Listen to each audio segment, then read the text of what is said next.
সুপ্রিয় দর্শক, এসটিভির রাতের আয়োজন লেট এডিশনে আপনাদের সবাইকে স্বাগতম। সঙ্গে আছি আমি জাহিদুর রহমান খান। দর্শক, আজ আমাদের আলোচনার বিষয় আবার সরব রাজনীতি। আর এই আলোচনায় আমার সঙ্গে স্টুডিওতে আছেন বিএনপির সহ সাংগঠনিক সম্পাদক খন্দকার মাসুকুর রহমান মাসুক, আছেন বাংলাদেশ আওয়ামী লীগের কেন্দ্রীয় নেতা মোহাম্মদ আলী আশরাফ এবং জাতীয় পার্টির সাংগঠনিক সম্পাদক এবং জাতীয় স্বেচ্ছাসেবক পার্টির সদস্য সচিব মোহাম্মদ হেলাল উদ্দিন। আপনাদের তিনজনকেই আমাদের আলোচনায় স্বাগত জানাচ্ছি। আলোচনার শুরুতে আমি খন্দকার মাসুকুর রহমান আপনার কাছে যেতে চাই। বিএনপি 3 দিনের কর্মসূচি দিয়েছে বিএনপি চেয়ারপারসন বেগম খালেদা জিয়ার মুক্তির দাবিতে। দীর্ঘদিন তিনি অসুস্থ আছেন, তিনি একটি মামলায় সাজাপ্রাপ্ত হয়ে এখন বাইরেও আছেন। এই বিভিন্ন সময় এই ইস্যুটি সামনে আসলো না কেন? এতদিন তার মুক্তির দাবিতে আবার কর্মসূচি দিতে হলো কেন? বা আপনাদের রাজনীতি 28 অক্টোবরের পরে আপনাদের রাজনীতি ফেরাই কর্মসূচি দিয়ে কেন? ধন্যবাদ আপনাকে, সম্মানিত দুইজন আলোচককে। আমি অত্যন্ত বিনয়ের সাথে আপনার বলতে চাই, 3 বারের সাবেক প্রধানমন্ত্রী, একাধিকবার বিরোধী দলীয় নেত্রী, বিএনপির ওটা একটি দলের চেয়ারপারসন, দেশটির বেগম খালেদা জিয়া খুবই অসুস্থ। তিনি আশঙ্কামুক্ত নয়।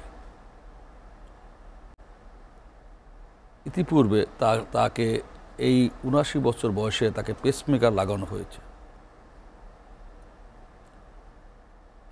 তার রোগ মুক্তি অথবা তার মুক্তি নিয়ে রাজনীতি করাটা শোভনীয় হবে না। অসুখ বলেন, এটা আল্লাহ কখন কার হয় বলা যায় না। কিন্তু আওয়ামী লীগের পক্ষ থেকে ওই একই অভিযোগ করা হচ্ছে যে আপনারা সেটা নিয়ে রাজনীতি করছেন। শোভনীয় হবে না। পেসমেকার লাগানো, একটা সুস্থ মানুষ তাকে পেসমেকার লাগানো হয় না। এটা হইল আওয়ামী লীগের নিষ্ঠুর পরিহাস। আপনারা দেখেন, তাকে একটা মিথ্যা মামলায়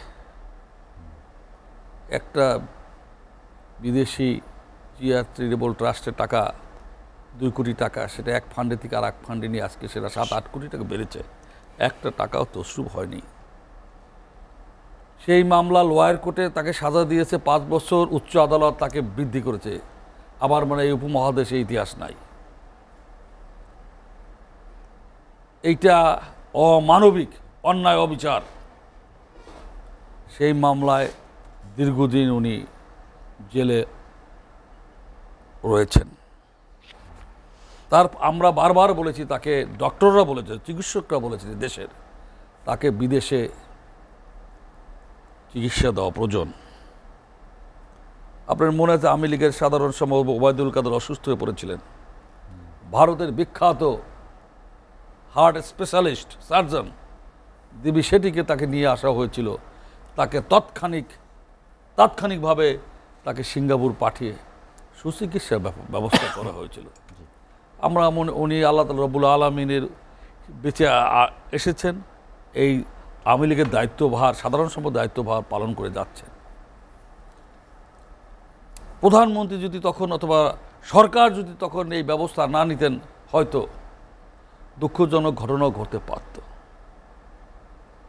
সেই অর্থে বেগম খালেদা জিয়াকে আমরা সুচিকিৎসার জন্য বিদেশে ডক্টররা, এদেশের চিকিৎসকরা, খ্যাতনামা চিকিৎসকরা যে বোর্ড বারবার সেটাকে সাজেশন করেছে, কিন্তু অদ্যবধি উনি ধীরে ধীরে মৃত্যুর কোলে এগিয়ে যাচ্ছে, তাকে সেই ব্যবস্থা করা হয়নি। আমরা প্রথম থেকেই তার মুক্তি, তাই সুচিকিৎসার জন্য কর্মসূচি দিয়েছি। আবার সেদিন রাত্রে, গভীর রাত্রে, রাত 3টায় তাকে হসপিটালে নিয়ে আসা হয়। ডক্টররা তাৎক্ষণিকভাবে তাকে নিবিড় পরিচর্যা রেখেছেন, পেসমেকার লাগিয়েছেন এই বয়সে। আমরা তার মুক্তির জন্য বিএনপি 3 দিনের কর্মসূচি ঘোষণা করেছে। কেন্দ্রীয়ভাবে 29 তারিখে ঢাকায় পার্টি অফিসের সামনে সমাবেশ, 1 তারিখে প্রতিটা মহানগরে, 3 তারিখে জেলায় জেলায়। আপনি যে কথা বলেছেন, এটাও একটা নিষ্ঠুর পরিহাস বলে আমরা মনে করি যে তার মুক্তির নিয়ে বিএনপি কখনো তার মুক্তি, তার অসুখ নিয়ে রাজনীতি করে নাই। আমরা এই গেল রমজানে আমরা প্রতিটা জেলায়, ওয়ার্ডে, ইউনিয়নে, থানায় আমরা ইফতার পার্টি করেছি এবং আমরা গরিব মানুষের মধ্যে ইফতার সামগ্রী বিতরণ করা হয়েছে। আমরা যে 29 তারিখে মাঠে নামলাম তা নয়। তা আমি বলতে চাচ্ছি যে বেগম খালেদা জিয়ার মুক্তির দাবিতে আন্দোলন আরও বেগবান করা উচিত ছিল মনে করেন কিনা, সেটি আরও আগে করা উচিত ছিল মনে করেন কিনা, এত দেরি কেন? এতদূর আমরা তার মুক্তির আন্দোলন প্রথম থেকে করে এসেছি। আমরা তার জন্য সমাবেশ করেছি, লিফলেট বিতরণ করেছি, মানববন্ধন করেছি। আমরা কি করতে পারি বলেন? আমরা যদি হরতাল দেই আপনারা আগুন লাগিয়ে বলবেন আগুন সন্ত্রাসী করে, অর্থনীতিকে ক্ষতি করে। আমাদের করণীয় কি আছে বলেন? আমরা না, এদেশের বিজ্ঞজনেরা, সুশীল সমাজ, বুদ্ধিজীবীরা একাধিক বিবৃতি দিয়ে অন্তত এটা বলেছেন। আমাদের দল করে না, অন্য ঘরনার লোক তারাও বলেছেন তার সুচিকিৎসার জন্য বাড়ি যেতে দেওয়া উচিত, কিন্তু সরকার সেটা করেনি। এখন ওনার অবস্থা আরও অবনতির দিকে। তাই আমরা সমাবেশ করেছি, ওনার এই দাবি তো জানাবো, ওনার চিকিৎসার জন্য বিদেশে সুচিকিৎসার ব্যবস্থা করার জন্য তো দাবি জানাবো। আর আপনি একটা ভাবেন তো, 2 কোটি টাকা, একটা টাকা তো সুপ হয় নাই, তার মতো একটা লোককে জেলে পুরে রেখেছে। আর বর্তমান দেশের অবস্থাটা কি বলেন? খন্দকার মাসুকুর রহমান, আমি আপনার কাছে আবার আসবো। মোহাম্মদ আলী আশরাফ, মাসুক ভাই যেটি বললেন যে আওয়ামী লীগ নিষ্ঠুর পরিহাস করছে খালেদা জিয়ার অসুস্থতা নিয়ে, বা তাদেরই বা করণীয় কি, তারা এই কর্মসূচি দিয়েছে। ধন্যবাদ আপনাকে, ধন্যবাদ এসএ টেলিভিশন, তার দর্শক, কলাকৌশলী এবং যারা এই অনুষ্ঠানটি দেখছেন, দর্শক শ্রোতা, আমার সহোদয় আলোচক। অবশ্যই আওয়ামী লীগ নিষ্ঠুর পরিহাসের অবতারণার সৃষ্টি করেছে। মাসুক ভাই যথার্থই বলেছেন। যদি তাই হয় তাইলে খালেদা জিয়া একজন দণ্ডপ্রাপ্ত আসামি হওয়া সত্ত্বেও আপনার এই গুলশনের আপনার হলো যে 79 নম্বরের 1 নম্বর বাসায় থাকতে পারতেন না, তিনি জেলে থাকতেন। এখন আপনার আইন যদি বলেন আপনি সকলের জন্য সমান, তাহলে আপনার খালেদা জিয়া জন্যেও যা, আপনার আমার জন্যেও তা। এখন টাকা 2 কোটির জন্যেও যা, 2 লাখের জন্যেও তা, বা 200 কোটি টাকার জন্যেও তা। আর মাসুক বইকে আমি স্মরণ করিয়ে দিতে চাই, এটি আপনার আওয়ামী লীগের মামলা না। আওয়ামী লীগকে আপনার উচ্ছেদ যেমন এরাও করতে চেয়েছে, তেমনি পর্দার অন্তরালের দেশি বিদেশি চক্রান্তকারীরাও করতে চেয়েছে। আবার সেনা সমর্থিত তত্ত্বাবধায়ক ভূতেরা এসেও শেখ হাসিনাকেই মাইনাস করে বাংলাদেশে আরেকটি প্রেতাত্মা, এই পর্দার অন্তরালের যে শক্তি, যারা আজকে দুর্নীতির বীজ বপন করেছে, সেই সাময়িক শাসনেরাও করতে চাইছে। সেই মামলায় আজকে খালেদা জিয়া ভুক্তভোগী। দেশরত্ন শেখ হাসিনা মানবিক বিদেই তাকে রাষ্ট্রযন্ত্রকে ব্যবহার করে যখন হত্যা করতে চেয়েছে, জজ মেয়া নাটক ঘটিয়েছে, বিরোধী দলকে নিচ্ছিন্ন করতে যে বিদেশ থেকে গ্রেনেড বোমা এনে পল্টনে আওয়ামী লীগের জনসভায় গুলি বোমা মেরে 24টি তাজা প্রাণকে আপনার যে হত্যা করেছে, এবং ভাগ্যকের মেয়ে দেশরত্ন শেখ হাসিনা বেঁচে গেছেন এবং এখনও তিনি তার কানের এই কারণে কম শোনেন। তারপরে আমরা দেখেছি আপনার কিভাবে আওয়ামী লীগ নেতাদের দিবালোকে প্রকাশ্যে জনসভায় গুলি করে হত্যা করা হয়। এই ঢাকার টঙ্গীতে আপনার শাহাবুদ্দিন কলেজে আপনার কিভাবে আপনার হলো যে আহসানুল্লাহ মাস্টারকে দিবালোকে জনসভায় গুলি করে হত্যা করা হইল। কিভাবে আপনি বালু হত্যার কথা অবশ্যই মনে আছে।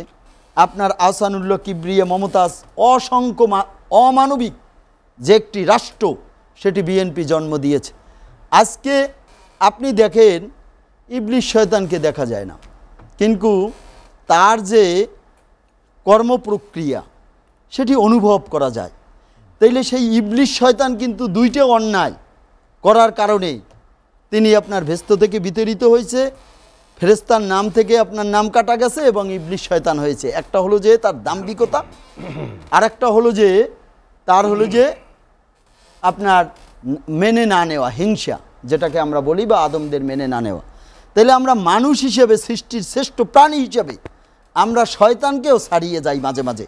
আজকে এই আপনার বঙ্গবন্ধুকে ৭৫ হত্যার মধ্য দিয়ে কারা বাংলাদেশকে আপনার হলো যে রাজাকারের পুনর্বাসন করেছিল, কারা আপনার হলো যে ৭৭ সালের 22শে এপ্রিল অবৈধ সাংবিধান কর্তন করে, পরিবর্তন করে একটি রাষ্ট্রযন্ত্রকে চর দখলের মতো একটি কাঠামো তৈরি করেছিল, কারা আপনার ৭৭ সালের মে মাসের ভোটের নামে একটি তামাশার ভোট, হানা ভোট সৃষ্টি করেছিল, কারা আপনার 1977 সালের মে মাসে খুনিদের পদোন্নতি দিয়ে দেশে বিদেশে চাকরিতে পুনর্বহাল করেছিল, কারা 1978 সালে 5ই এপ্রিল নাগরিকত্ব আইন সংশোধন করে ঘাতক দালাল যারা দেশ স্বাধীনতা বিরোধী চক্রান্তকারী তাদেরকে এদেশে এনে নাগরিকত্ব দিয়েছিল, কারা 1978 সালের 3ই জুন অবৈধভাবে সেনাপ্রধান রাষ্ট্রপ্রধান হয়েছিল ভোট ডাকাতির মাধ্যমে, 78 সালের 1 সেপ্টেম্বর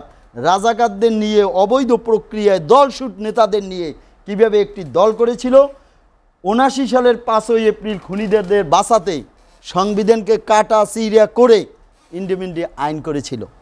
সেই খালেদা জিয়া একজন বলেছিল রাজনীতিবিদদের জন্য আমি রাজনীতি দুর্বিষহ করে তুলব, আর আরেকজন বলেছিল শিশু আর পাগল ছাড়া কেউ নিরপেক্ষ নাই।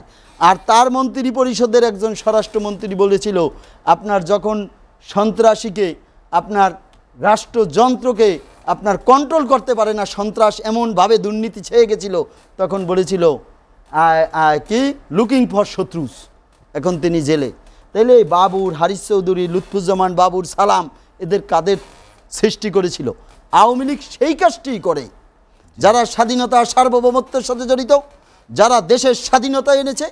এখন আপনি তারা একদিকে মানবতার জয়গান গায়,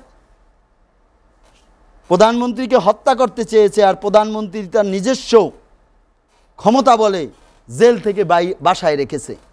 এখন তারা যদি বলে যে আওয়ামী লীগ নিষ্ঠুর পরিহাসের জন্ম দিয়েছে, আওয়ামী লীগ মিথ্যে মামলা দিয়েছে, আওয়ামী লীগ কোনো মামলা দেয়নি, আইনের গতিতে চলবে, সেই কাজটি দেশরত্ন শেখ হাসিনা আপনার সুষ্ঠুভাবে করেছে, যেটি অন্য দেশেও সেটি আপনার বাংলাদেশে। মোহাম্মদ আলী আশরাফ, আমি আপনার কাছে আবার আসবো। মোহাম্মদ হেলালুদ্দিন, আমরা যেটি নিয়ে আলোচনা করছিলাম, আমি প্রশ্নটা করব তার আগে আপনার একটি বিষয় স্মরণ করে দিতে চাই। আপনার চেয়ারম্যান GM কাদের সাহেব বলেছেন যে বড় দুটি শক্তি যাদের জন্য নির্বাচন সেই সময় তারা আপনারা গিয়েছেন, এবং বিএনপি যদি অনেক লোক মাঠে নামায় তারপরেও সেই আন্দোলন খুব বেশি ফলপ্রসূ হবে না, এটি তিনি বলেছিলেন। এখন বিএনপি নতুন করে কর্মসূচি দিয়েছে 28 অক্টোবরের পরে।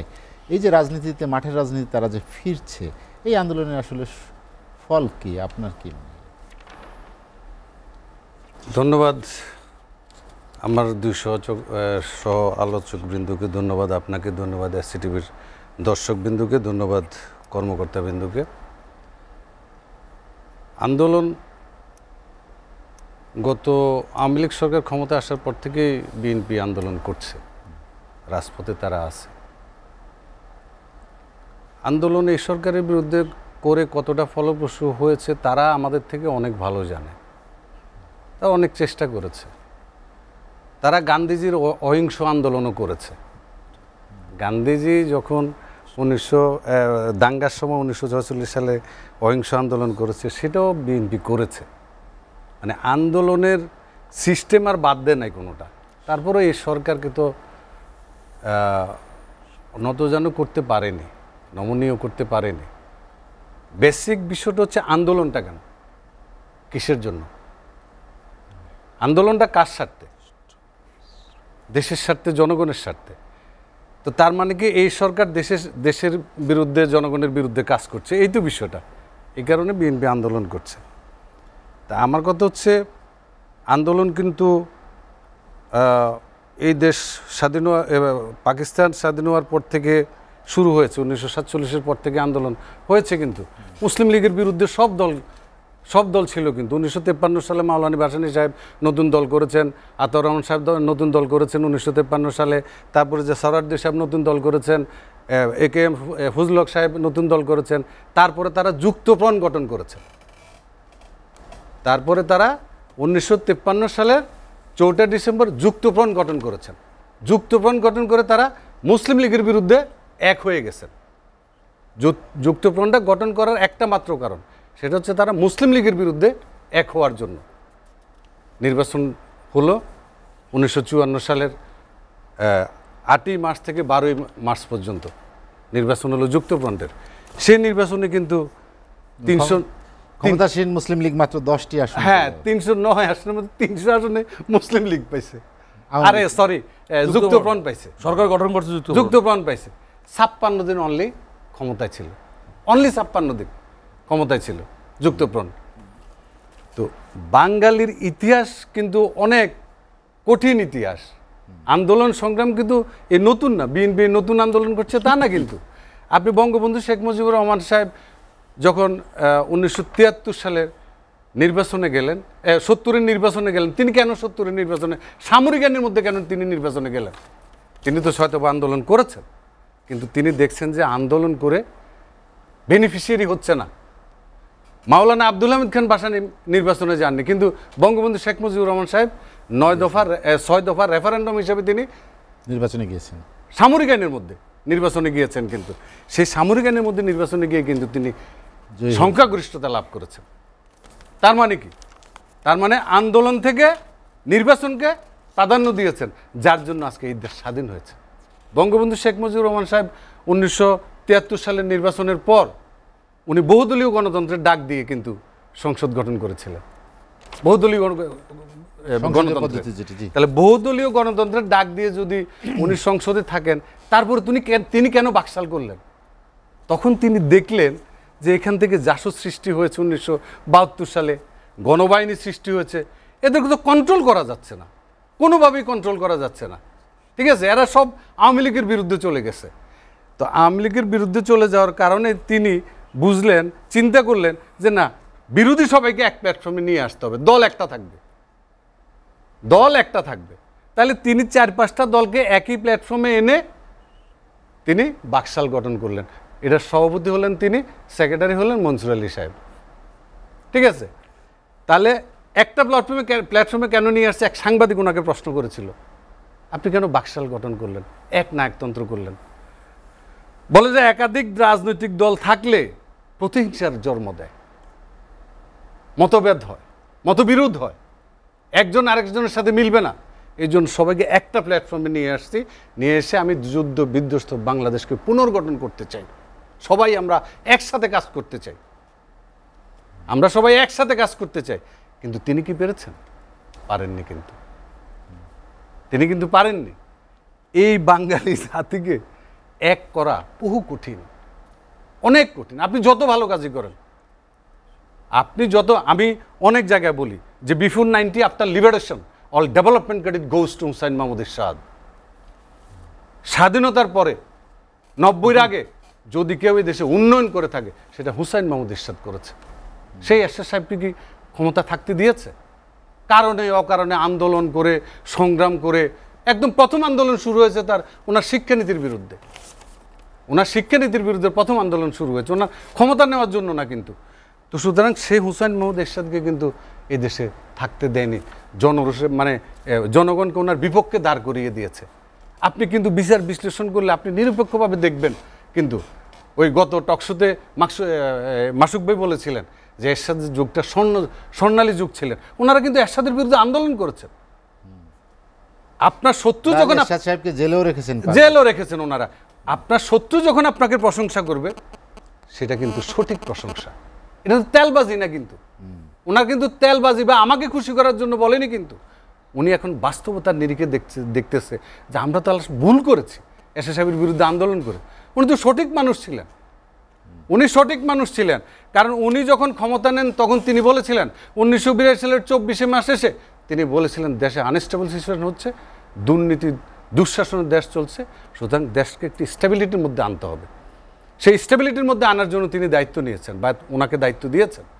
তিনি কিন্তু 1984 সালের এপ্রিল মাসে, ঠিক 2 বছরের মাথায়, দেশকে একটি স্টেবল সিচুয়েশনে এনে তিনি কিন্তু নির্বাচনের ডাক দিয়েছিলেন, তখন কিন্তু আওয়ামী লীগ বিএনপি সেটাতে অ্যাটেন্ড করেনি। আমি আরেকবারও বলেছিলাম যে বিএনপি কেন অ্যাটেন্ড করবে না?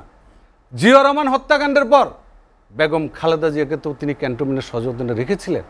তিনি গুলশানে একটা বাড়ি দিয়েছেন যে তারেক রহমান এবং কোকোকে পড়ানোর জন্য,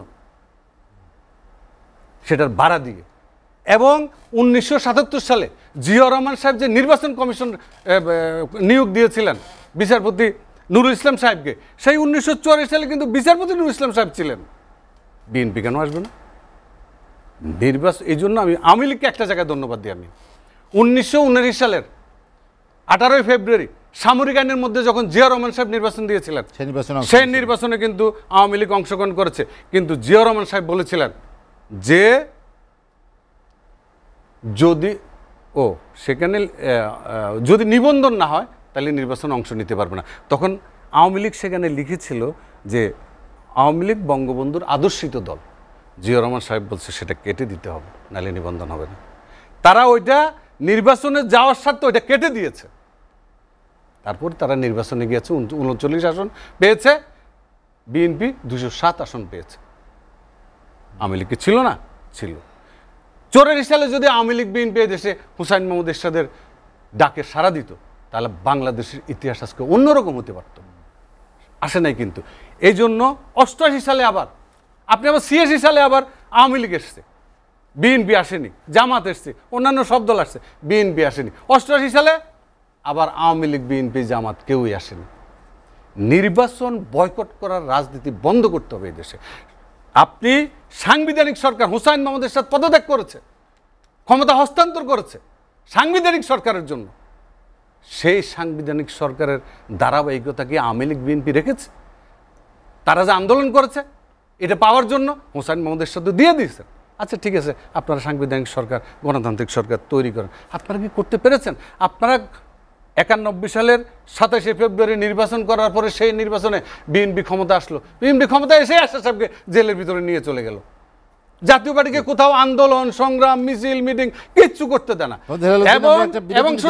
এবং শুনেন, প্রতিহিংসার রাজনীতি আজকে বলতে হয়, প্রতিহিংসার রাজনীতি কিন্তু 1991 সাল থেকে বিএনপি শুরু করেছে। প্রতিহিংসার রাজনীতি কিন্তু বিএনপি শুরু করেছে। হুসাইন মাহমুদ এরশাদের প্রতিষ্ঠিত সকল জায়গা সাইনবোর্ড টাইনবোর্ড সব বেনিশ করে দিয়েছে। এই প্রতিহিংসার রাজনীতি কিন্তু আজকে পর্যন্ত চলমান, এবং সেটা আওয়ামী লীগ শিখছে, সেখান থেকে বিএনপি শিখছে, সেখান থেকে জামাত শিখছে। ঠিক আছে, আমরা কিন্তু প্রতিহিংসার রাজনীতিতে কোথাও কখনো ছিলাম না দেখে আমরা প্রতিটা নির্বাচনে গণতান্ত্রিক সরকারকে টিকিয়ে রাখার জন্য অথবা দেশের গণতন্ত্রকে টিকিয়ে রাখার জন্য আমরা প্রতিটি নির্বাচনে অ্যাটেন্ড করি। আমরা 1996 সালে তত্ত্বাবধায়ক সরকার আমাদের বিরুদ্ধে গঠন করা হয়েছে। 1996 সালের 15 ফেব্রুয়ারি নির্বাচনের আগে আমরা তত্ত্বাবধায়ক সরকারের জন্য আন্দোলন করেছি। নির্বাচনের পরেও আমরা তত্ত্বাবধায়ক সরকারের জন্য আন্দোলন করেছি এবং আমরা তত্ত্বাবধায়ক সরকার প্রতিষ্ঠা করেছি। দুইজন সম্মানিত আলোচকের বক্তব্য শুনলাম, আমার কাছে মনে হইল ওনাদের নিজস্ব দলীয় ফোরামে একটা কাউন্সিলে বক্তব্য রাখতেছে। আমি আমার খেয়েও মুড হারিয়ে ফেলেছি। টকশোর বলতে যে আলোচনা সে জায়গায় আর নাই। উনি চলে গেলেন জিয়া রহমানের আমলে, উনি এরশাদের আমলে। এই সব আমল সম্বন্ধে এদেশের জনগণের ধারণাটা আছে। অ্যাবসলিউটলি। অন্ততপক্ষে আমাদের দেশে তৃতীয় বিশ্বের দেশ হলো রাজনৈতিক খবর রাখে, অন্য দেশে না রাখলেও এটা রাখে। 9 সাল থেকে এই 24 সাল পর্যন্ত এক্সটেনশন সরকারের আমলে যে জঞ্জাল, যে দুর্নীতি, আপনার গণতন্ত্র বিমুখ একদলীয় শাসন ব্যবস্থা, এক ব্যক্তির শাসন ব্যবস্থা, একদলীয় পার্লামেন্ট, গৃহবাহিত পার্লামেন্ট, 3 দলে একত্র ইলেকশন, এটা হয়নি কি ভাই? তাদের মুখে মানায় এই কথা চিৎকার করে কথা বলা? যে দলের বিরোধী দলের নেতা বলে আমাকে গৃহবাহিত বলে, যার দলের সেক্রেটারি বলে যে আওয়ামী লীগ জাতীয় পার্টির মনোনীত আওয়ামী লীগ সমর্থিত। ভাই হয়নি কি এটা রাষ্ট্রে? আর যার ফলে কি হয়েছে, দেশের জনগণের কি ক্ষতি হয়েছে? ব্যক্তি কিছু দালাল উপকৃত হয়েছে, ব্যক্তি কিছু দুর্নীতিবাজ তৈরি হয়েছে এইসব আমলে। জনগণের আপনি আপনি এই যে সেদিন বলতেছিল একজনে না কেন যুক্তফ্রন্টের একজন আপনার কি শুনলো বাংলাদেশের দাঁড়ান, একটা ইন্ডিয়ার অঙ্গরাজ্যের চেয়ে খারাপ অবস্থায় আমরা আছি। পশ্চিমবঙ্গের মমতা বিদর্ভে মোদির সমালোচনা করতে পারে, প্রতিবাদ করতে পারে, বাংলাদেশ আদৌ সম্ভব না, মোদির বিরুদ্ধে সমালোচনা করা যাবে না। কেন আপনারা করছেন? পারে না, পারে না, গভর্নমেন্ট পারে না, গভর্নমেন্ট পারে না, মমতা পারে। আমি বলি দেখেন কেন বললাম, আপনার আজকে আলোচনা যাদের আনা উচিত ছিল, আজকে জুনাইদ পলক কি মন্ত্রীর জন্য আইসিটি মিনিস্টার, তিনি তার একটা বসে বক্তব্য রেখেছেন, আমার দপ্তরে 52 কোটি টাকা লুটপাট হয়েছে ডাক বিভাগের। ডাক বিভাগে। এই টাকা জনগণের রেভিনিউ, আমার এই কর্মচারীরা করেছে, দুদককে এটাকে অ্যাকশন নিতে বলেছে। দেখেন এই এনবিআর এর মতিউর রহমানের কাণ্ড, এই আমরা যারা শুনছি গুলশানের লোকের বাদ দেন, গ্রামগঞ্জ চা বিক্রি করছে আর এই টকশো দেখছে, যারা এনবিআর বোঝেন, এনবিআরটা কি? Board of revenue. সরকারের ইনকাম কি? সরকারের ইনকামের সোর্স কি? দুইটা, একটা হলো এক্সটার্নাল আর একটা হলো ইন্টারনাল। এক্সটার্নাল কি? এই গার্মেন্টস থেকে, রেমিটেন্স থেকে যেটা আসবে। আর ইন্টারনাল কি? এই যে ইয়েস, আমি একটা গাড়ির দাম 20 লাখ, বাংলাদেশে ঢুকলে এটা 350-400%, 350-400% ট্যাক্স হয়। এইটা হলো ইন্টারনাল। অথবা আমি একটা গেঞ্জি কিনবো, আমি করবো, এটা ট্যাক্স দিই। সেখানে এই এনবিআর কাদের দ্বারা হয়? এনবিআর চেয়ারম্যান থাকে এডমিন কাডারের ডেপুটেশনে, সচিবের মর্যাদা। আমি আপনার আলোচনার প্রসঙ্গিক আমি নিয়ে আসতেছি কথাটা বলে। আর কারা মেম্বার হয়? কারা? Finance cadre. ফিনান্স ক্যাডার কি? অডিটেড অ্যাকাউন্টস, ইনকাম ট্যাক্স আর কাস্টমস। অডিটেড অ্যাকাউন্টসের লোক এনবিআর মেম্বার হয় না, তারা সাধারণত ফিনান্স সেক্রেটারি অথবা কমার্স সেক্রেটারি হয়। আর এই দুই জায়গার থেকে আসে। ইনকাম ট্যাক্সের সর্বোচ্চ পদ কি? কমিশনার। কাস্টমসের সর্বোচ্চ পদ কমিশনার, জয়েন্ট সেক্রেটারি। তারপর এনবিআর মেম্বার হয়, মেম্বারের মর্যাদা অতিরিক্ত সচিব। আওয়ামী লীগের সাধারণ সম্পাদক মানুষ যাই বলুক, তার কথা মূল্য দেউক আর না দেউক, একটা কথা বলেছেন, প্রধানমন্ত্রীর কাছে সকলের আমলনামা আছে। একটা কাস্টমসের কিংবা ট্যাক্সের লোক কমিশন হওয়ার পর যাকে এনবিআর এর মেম্বার বানাবেন, মেম্বার তো বানালেন, তারপর তাকে অ্যাপ্লাইড একটা বিচারের কাজ বসাইলেন। কি বসালেন?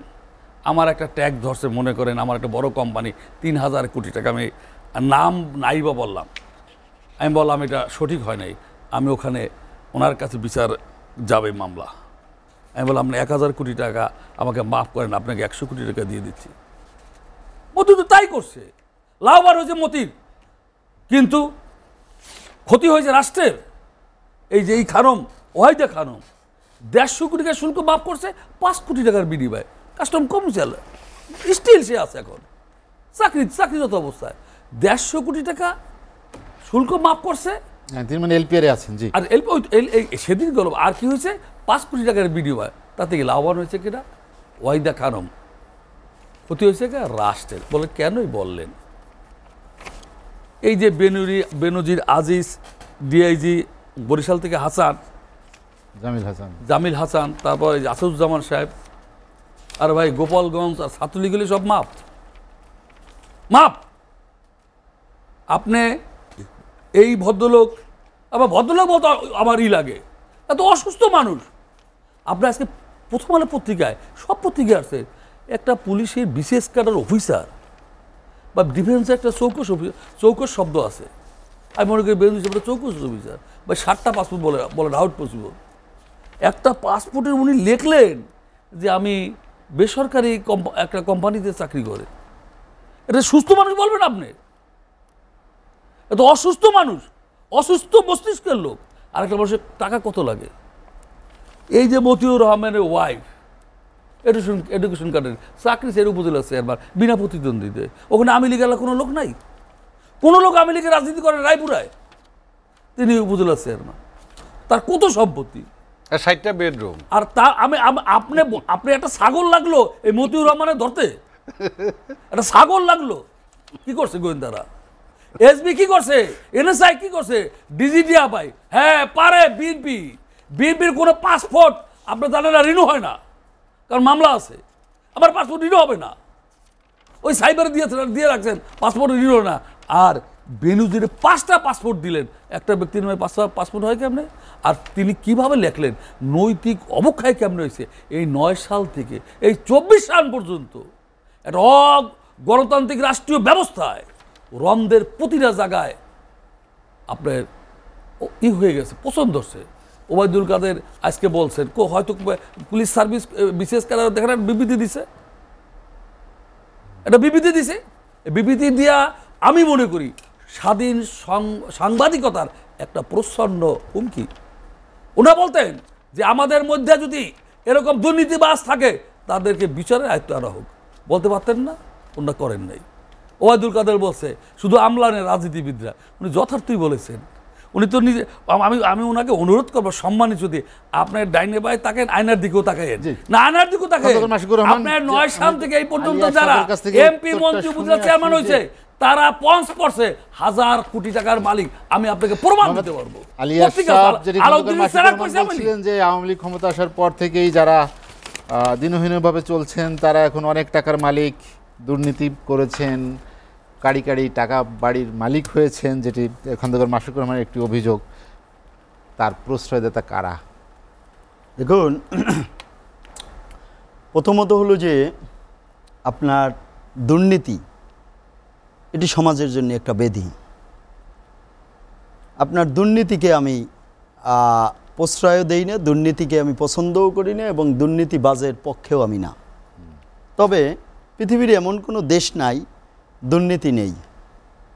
তবে বাংলাদেশে একটু প্যারামিটারটা বেশি। তবে যারা দুর্নীতির বীজ রোপণ করেছে, চাষাবাদ করেছে, জি, তারা যখন দুর্নীতির বিরুদ্ধে কথা বলে, কাদের বিরুদ্ধে কথা বলে? যারা দুর্নীতিকে মূল উদ্ঘাটন করে সমাজ, রাষ্ট্র, জনগণের সামনে নিয়ে এসে আইনের কাঠগড়ায় দাঁড়ায়। এখন আপনার সেই দলটি, আমি সাধুবোধ জানাই, সাধুবোধ না জানিয়ে যদি গুণীর কদর না করা হয়, গুণীর সৃষ্টি হয় না।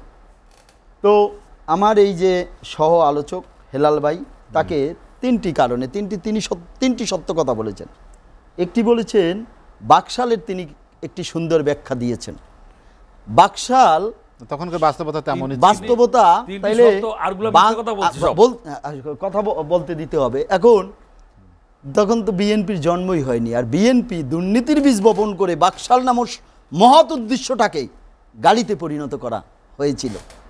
তো হেলাল ভাইকে এ কারণে ধন্যবাদ। দ্বিতীয়, উনি বলেছেন নির্বাচন বয়কট একটি রাজনৈতিক দলের ম্যানিফেস্টো হতে পারে না। তাহলে এটি একটি রাষ্ট্রযন্ত্রের জন্য জনগণের সাথে, দেশের সাথে প্রতারণা। আরেকটি তিনি বলেছেন যে প্রতিহিংসার রাজনীতি বিএনপি শুরু করেছেন। এখন আমরা আলোচনায় আসতে পারি। আপনার তার সাথে কিন্তু আমার সম্পর্কও নাই, কথাও নাই, আলোচনাও নাই। আলোচনা বাংলাদেশে আপনি যখনই বিএনপির সমস্যাটাই এই জায়গায় যে যখনই সত্য কথা বলা হয়, সত্যটাকে আড়াল করার জন্যে যে বলবে তার বিরুদ্ধে কথা বলবে।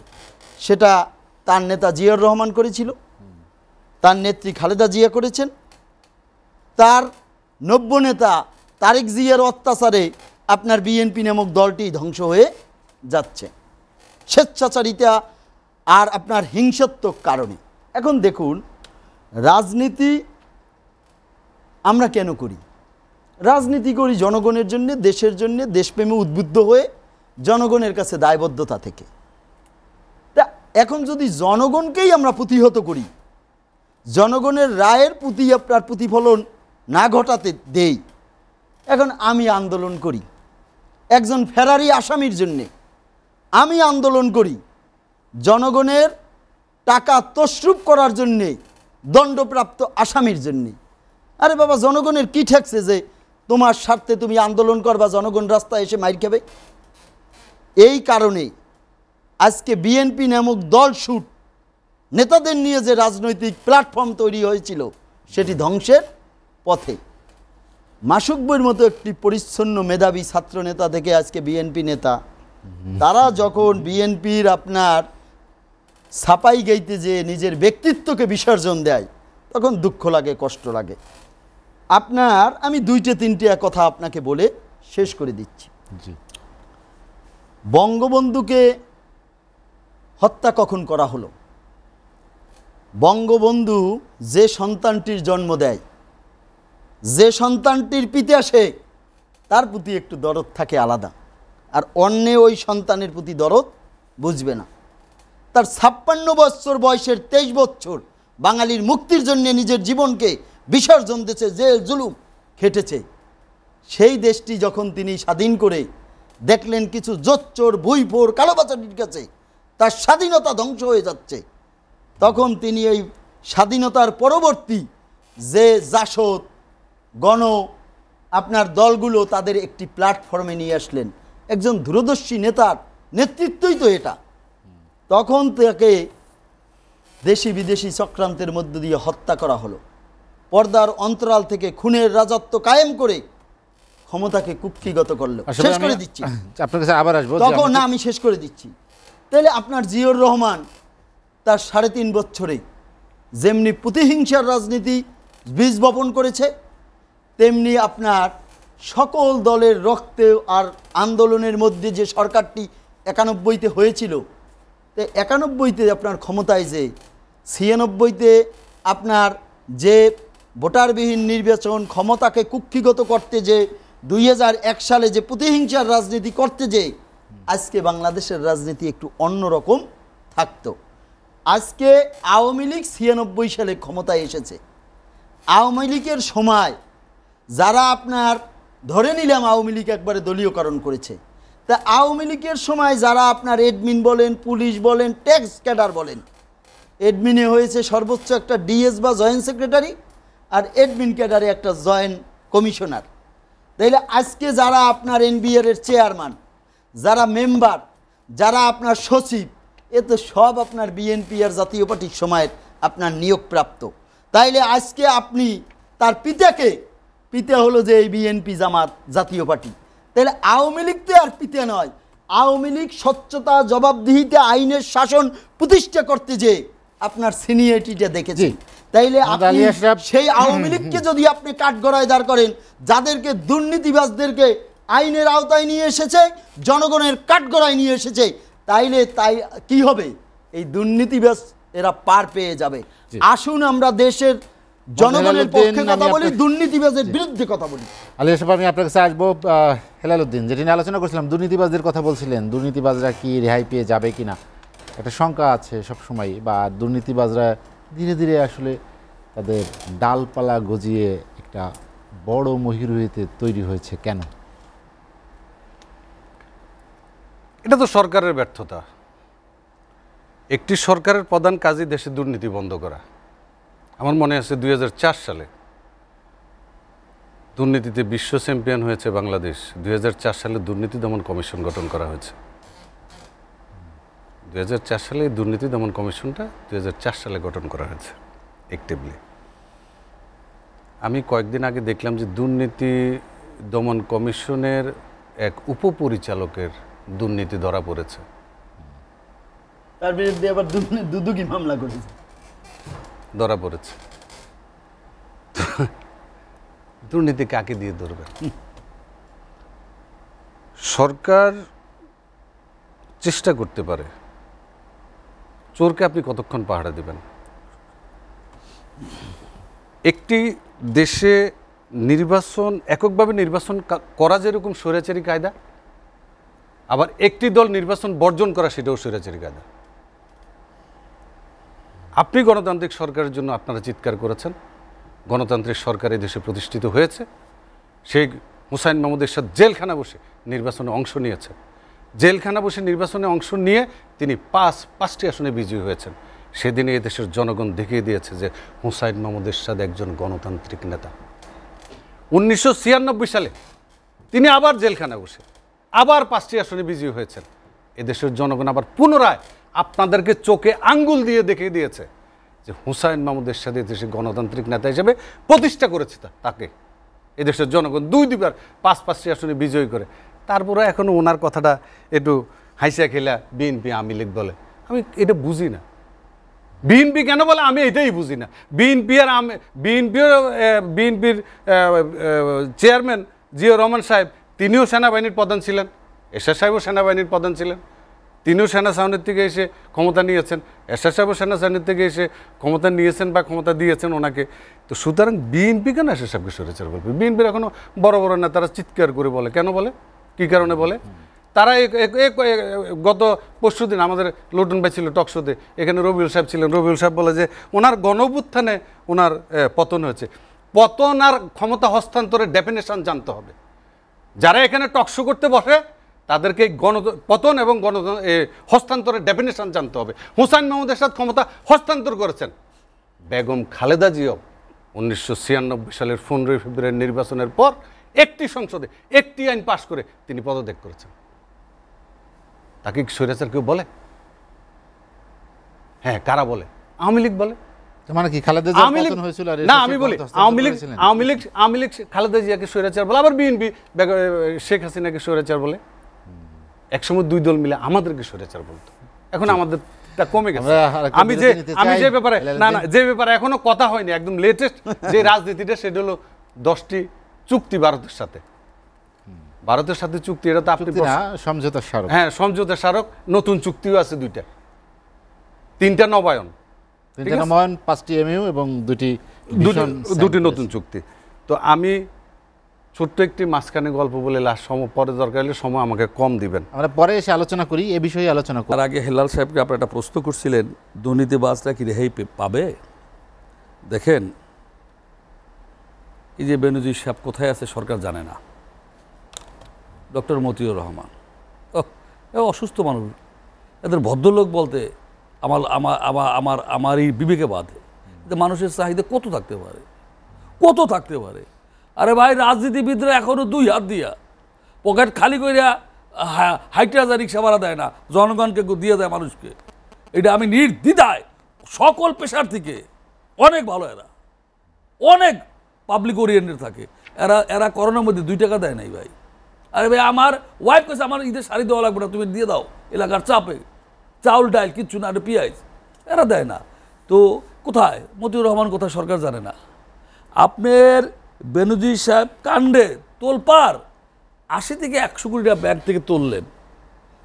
আপনি আমারে বলেন, সরকারের সহযোগিতা, রাষ্ট্রের সহযোগিতা এরকম দুর্নীতি হতে পারে?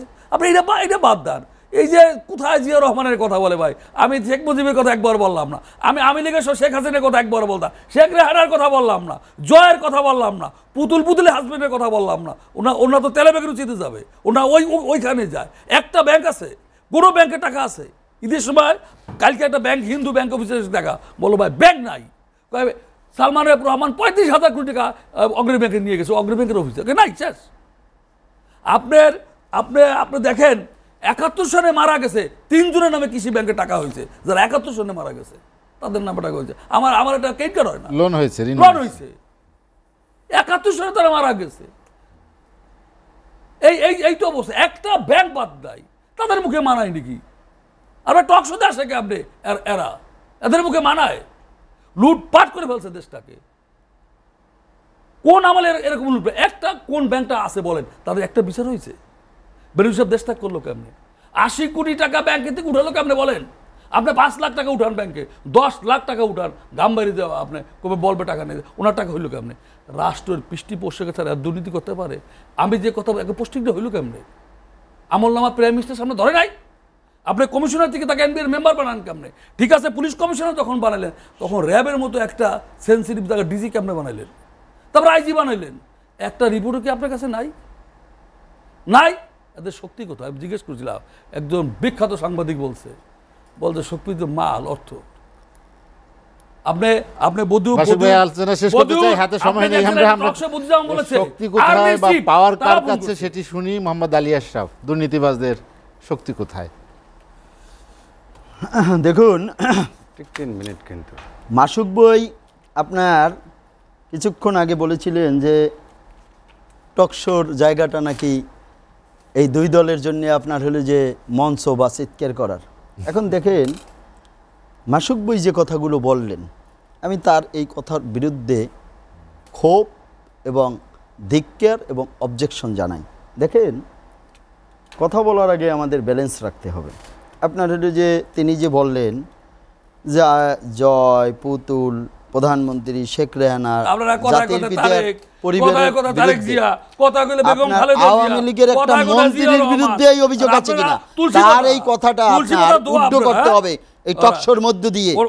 তারেক জিয়ার মতো দুর্নীতিবাজ নয়, আপনার দুর্নীতির দায়ে দেশ ত্যাগ করতে হয়েছে।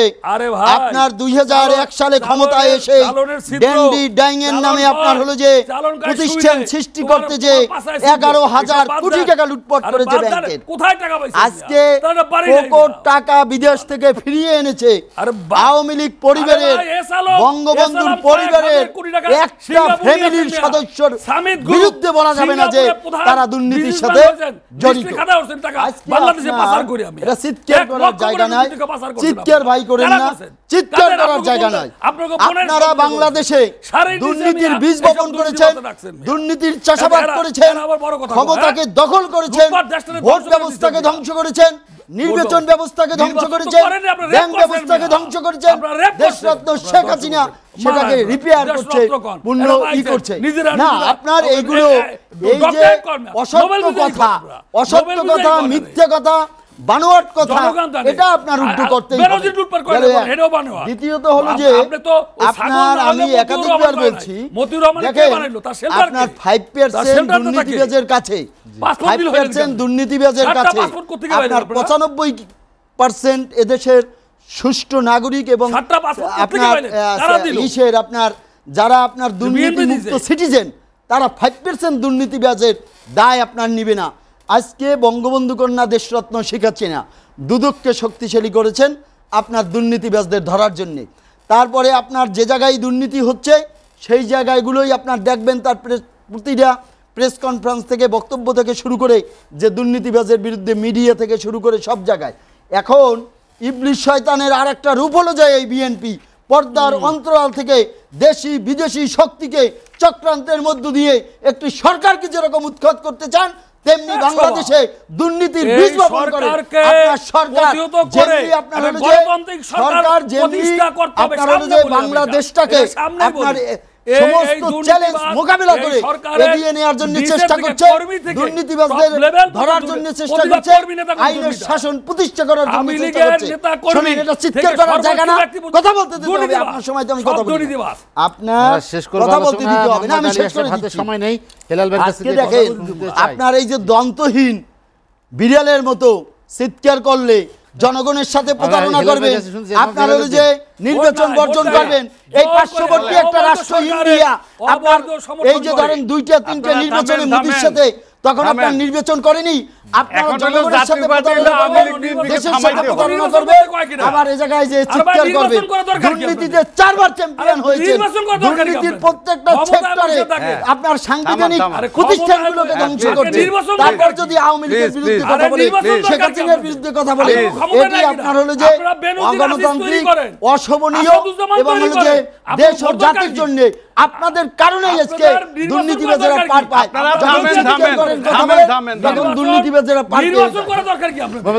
আপনাকে অসংখ্য ধন্যবাদ। আলোচনা শেষ করতে চাই, হাতে সময় নেই একদমই। আমরা আপনি ভারতের সঙ্গে বাংলাদেশের সমঝোতার কথা বলছিলেন, যে সমঝোতা যেটি বিরোধী পক্ষ সবসময় এটার বিরোধিতা করে আসছে, সব সমঝোতা কি সবসময় বিরোধিতা করা যায় কিনা? না, আমি বিরোধী না, আমি একটা ছোট্ট কথা বলি, 30 সেকেন্ড, এটা ছোট ইতিহাস বলি। ব্রিটিশরা যখন ভারতবর্ষে প্রথম ব্যবসা করতে আসলো, তার কিছুদিন পর স্থায়ী জায়গা চাইলো। আওরঙ্গজেব তখন পিটায় পাটায় ব্রিটিশদেরকে বারস্তারা করলো।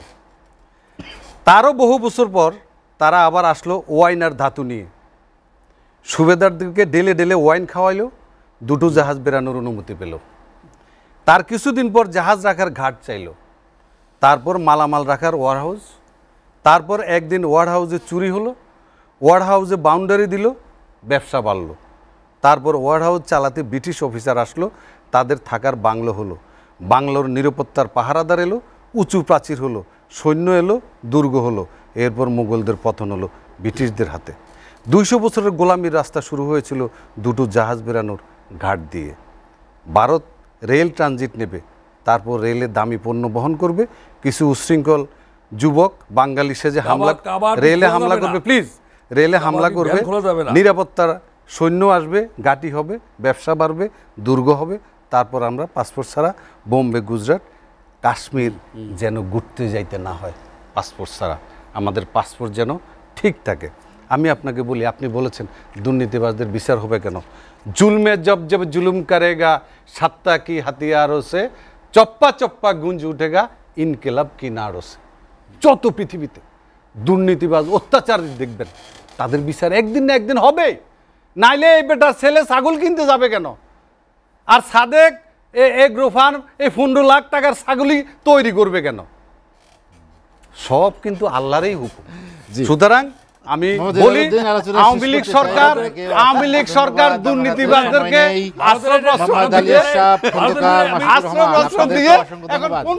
দর্শক জানিয়ে রাখি লেট এডিশন পুনঃপ্রচার হয় সকাল 8টায়। আজ এ পর্যন্তই। ভালো থাকুন, সুস্থ থাকুন, এসটিভির সঙ্গেই থাকুন।